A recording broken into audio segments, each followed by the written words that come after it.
Hello दोस्तों, तो स्वागत है आपके YouTube चैनल कितना सीखा पर। तो आज हम Newton's third law of motion इस वीडियो में इन डिटेल में बात करेंगे। तो आइए स्टार्ट करते हैं।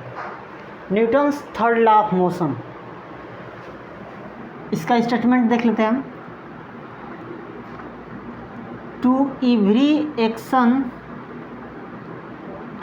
Action there is equal and opposite reaction.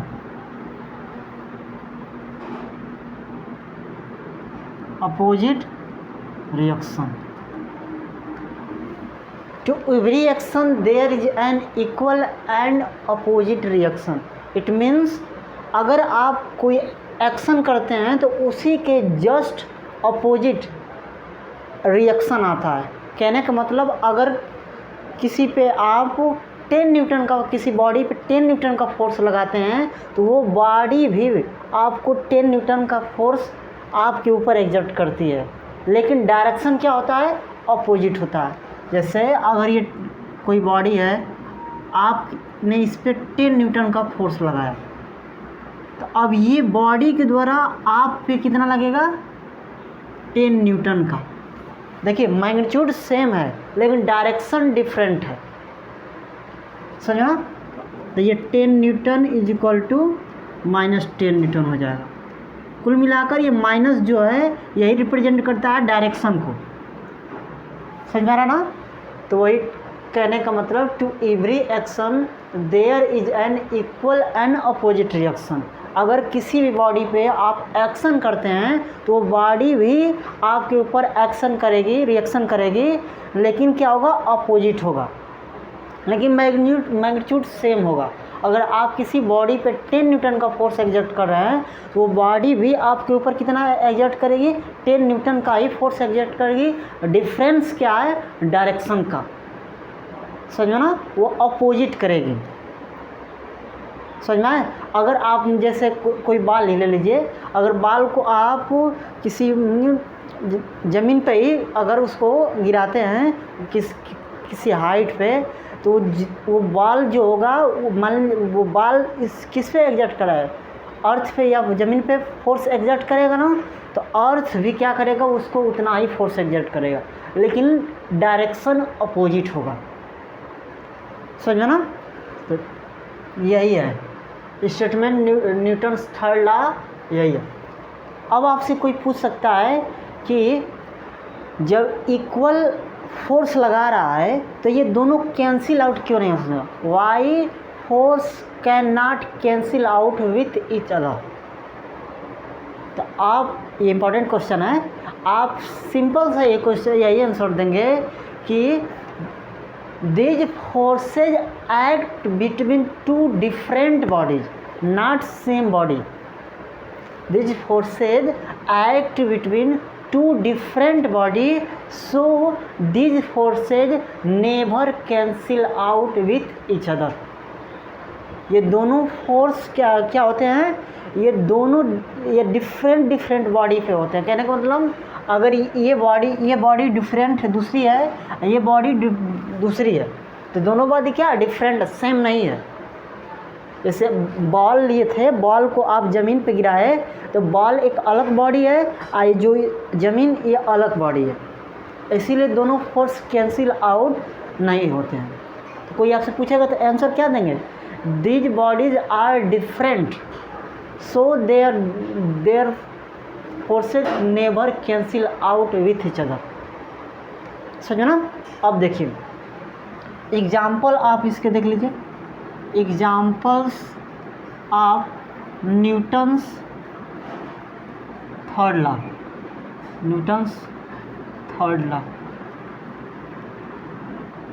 देखिए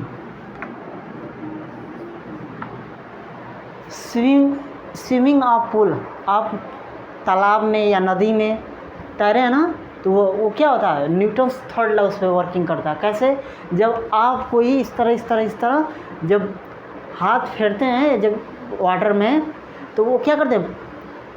फोर्स लगा रहे हैं, तो उसके कारण क्या करते हैं? आप स्विमिंग करने लगते हैं। दूसरा भी एग्जाम्पल देख लीजिए, swimming of a man in a river. अब दूसरा एग्जाम्पल देखिए, आप जब नाव पे बैठे होंगे तो नाव से जो ही जंप करते हैं लैंड पे तो क्या होता है, आप जब उस पर जंप करेंगे नाव पे, जैसे यही नाव है, अब इस पे से आप क्या कर रहे हैं, जंप कर रहे हैं, इस पे से क्या कर रहे हैं, जो ही आगे की तरफ जंप करेंगे तो ये नाव क्या होगी, बैकवर्ड डायरेक्शन में मूव करेगी, पीछे की तरफ लगे कि वो नाव क्या हो रही है, पीछे की तरफ भाग रही है। आपने एक्शन किया, उसका रिएक्शन देखिए अपोजिट में हुआ, तो यहाँ पे भी होता है। तो जंपिंग फ्रॉम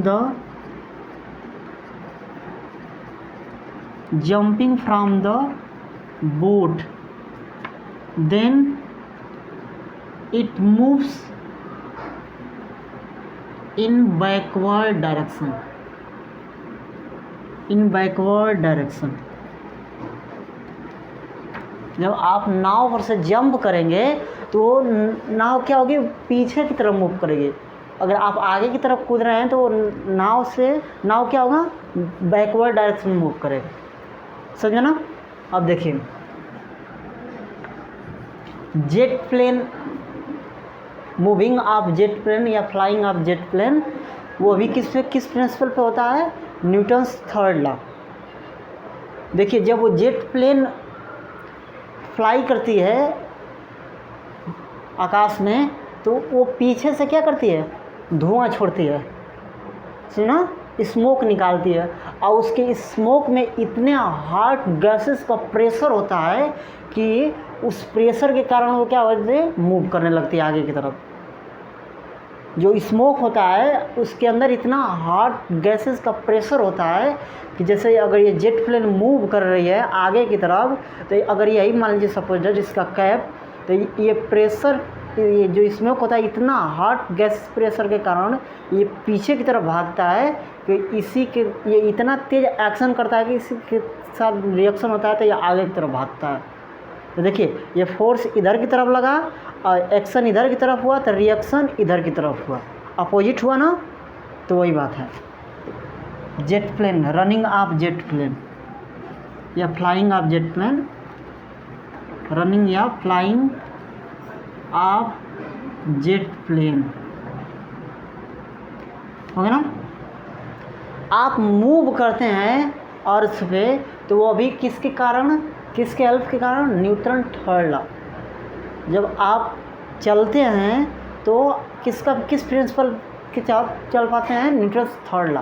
जो ही जैसे आप चल रहे हैं, जैसे आप इस तरह चल रहे हैं तो जो आपका पाँव आगे रख रहे हैं तो उसके प्रेस कर रहे हैं ना, अर्थ को प्रेस कर रहे हैं ना, जो ही प्रेस कर रहे हैं इसका मतलब फोर्स लगा रहे हैं, आप एक्शन कर रहे हैं, तो अर्थ भी क्या करता है, रिएक्शन करता है।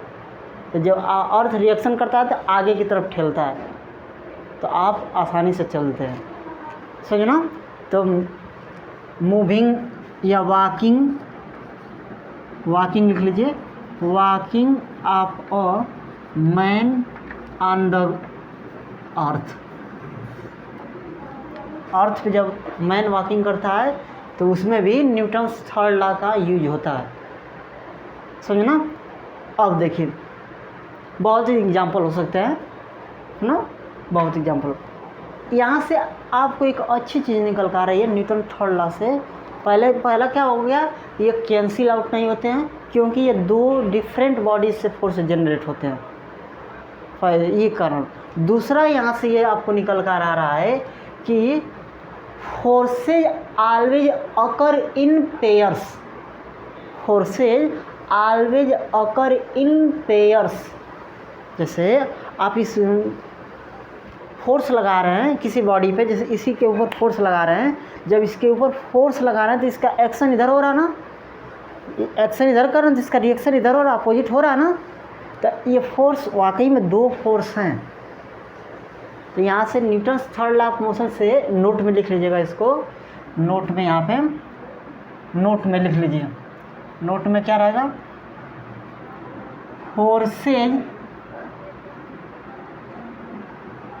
are always occurs in pairs, not in single. Forces are always occur in pair and not in single, या एंड कर लीजिएगा, एंड नॉट इन सिंगल। इसका मतलब समझ रहे हैं, फोर्स हमेशा पेयर्स में पाए जाते हैं और single force does not occur in nature. आप जितना भी फोर्सेस देख रहे हैं इस नेचर में, सिंगल फोर्स नहीं है, सभी के सभी क्या हैं, पेयर्स ऑफ फोर्सेस हैं, पेयर में हैं। समझो ना। तो न्यूटन्स थर्ड लॉ से एक ये भी बात निकल के आई कि जितने भी फोर्स इस नेचर में हमने देखा है, पढ़ा है, वो सब के सब क्या हैं, पेयर्स हैं, पेयर फॉर्म में हैं। सिंगल फोर्स एग्जिस्ट ही नहीं कर सकता इस पृथ्वी पे, इस नेचर में। समझो ना। देखिए ज़्यादा नहीं है, Newton's third law of motion क्या है, to every action there is an equal and opposite reaction. जैसे आप किसी बॉडी पे 10 न्यूटन का फोर्स लगा रहे हैं तो वो बॉडी भी 10 न्यूटन का फोर्स लगा रही है।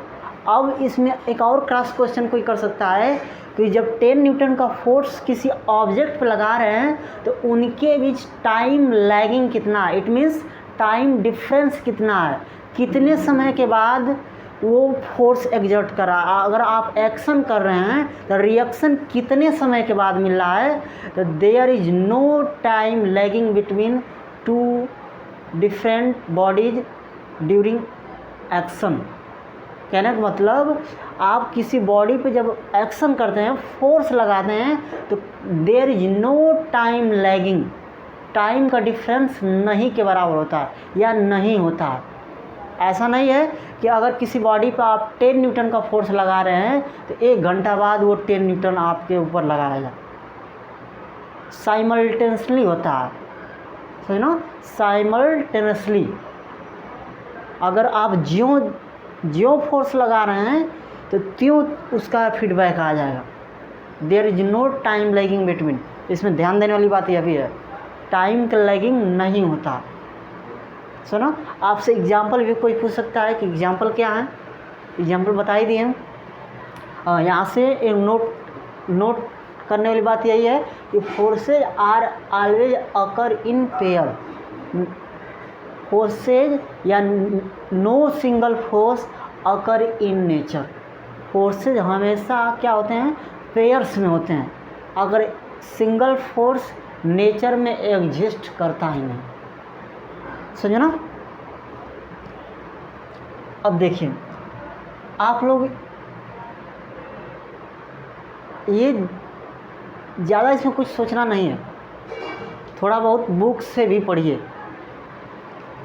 समझो ना। देखिए शिक्षक का काम कुछ नहीं है, बस शिक्षक के क्या करता है वही आपको बता दे रहा हूँ। देखिए एक विद्यार्थी के अंदर विद्या पहले से विद्यमान रहती है। एक विद्यार्थी के अंदर, एक स्टूडेंट के अंदर विद्या पहले से ही विद्यमान है। वह शिक्षक का काम क्या होता है, टीचर का काम क्या होता है, उसको उकेरना। सुना, उसके अंदर बस बता देना कि देखो बेटा तुम्हारे अंदर ये चीज़ है, ऑलरेडी एग्जिस्ट है तुम्हारे अंदर।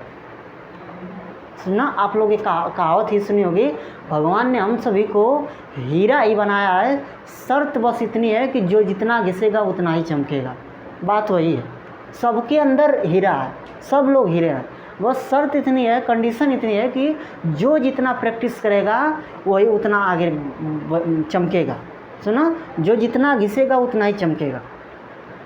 तो वही बात है, अगर आप बुक नहीं पढ़ रहे हैं, बुक रीडिंग नहीं कर रहे हैं, तो कोई फ़ायदा नहीं है पढ़ने से। समझ आ रहा ना। तो वही बात है, मैं बार फिर से कह रहा हूँ कि शिक्षक क्या करता है, आपके अंदर जो विद्या विद्यमान है और आपने जो विद्या को अर्जित किया है, या आपके अंदर जो विद्या पहले से है, या फिजिक्स के टर्म में कहें लेटेंट हीट, आप 11th में पढ़ेंगे, लेटेंट हीट के रूप में है, गुप्त ऊष्मा पहले से आपके अंदर वो चीज़ है। लेकिन शिक्षक क्या करते हैं, उसको उकेरते हैं, उसको उकेरते हैं। उनका काम क्या है? उकेरना। सुना? Thank you.